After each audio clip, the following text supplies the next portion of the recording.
गुरुड समाज हा आमचा वंचित समाज आहे, सेवेकरी समाज आहे. बांबूपासून सुपटुपल्या बनविणे, शेतकऱ्यांच्या उपयोगी वस्तू बनवणे यामध्ये राहिला आहे. परंतु जे फायदे मिळायला पाहिजे बुरुड समाजाला ते मिळालेले नाही आहे. आणि म्हणून बुरुड समाजाच्या मागण्या ज्या आहेत ती आहे की आम्हाला 1500 फूट बांबू मिळाला पाहिजे.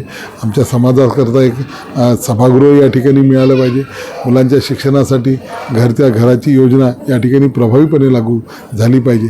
एकंदरच महाराष्ट्रामध्ये बुरुड समाज आणि 59 जाती ज्या आमच्या या SC प्रवर्गामध्ये आहे त्या सर्वांना जे शासनाने घोषित केलेले जे निर्णय आहे, जे फायदे आहे त्याची अंमलबजावणी झाली पाहिजे यासाठी मी प्रयत्न केला. सांगितलं तो यांना की या ठिकाणी एखादं मोठी जागा घ्यायची, त्याच्यामध्ये लेआउट टाकायचं, त्या लेआउटमधलं जे ओपन स्पेस आहे ते समाजाला मिळेल आणि त्याच्यामध्ये शासनाचे जे लोकप्रतिनिधी आहे, वेगवेगळा निधी आहे त्याच्यातून समाजाचं एक मोठं सभागृह बांधायचं आहे. शासनाचं धोरण कोणतीही सरकारी जागा मिळवण्याचं देण्याचं आताचं राहिलेलं नाही, कारण की शासनाजवळ स्वतःच्याच इमारतीकरता उपयोगाकरता जागा राहिलेल्या नाही आहे. म्हणून मी हा प्रयोग चंद्रपूरमध्ये केला, नागपूरमध्ये केला आणि इतरही समाजांना सांगितला आणि तो यशस्वी झाला.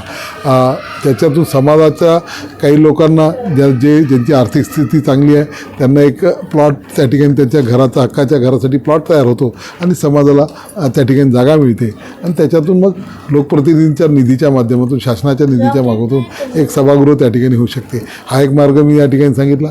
आणखी अनुषंगिक गोष्टी जसं रमाई योजना असेल तर ती SC प्रवर्गातील लोकांसाठी आहे, त्याचा लाभ घेण्याच्यासाठी आहे.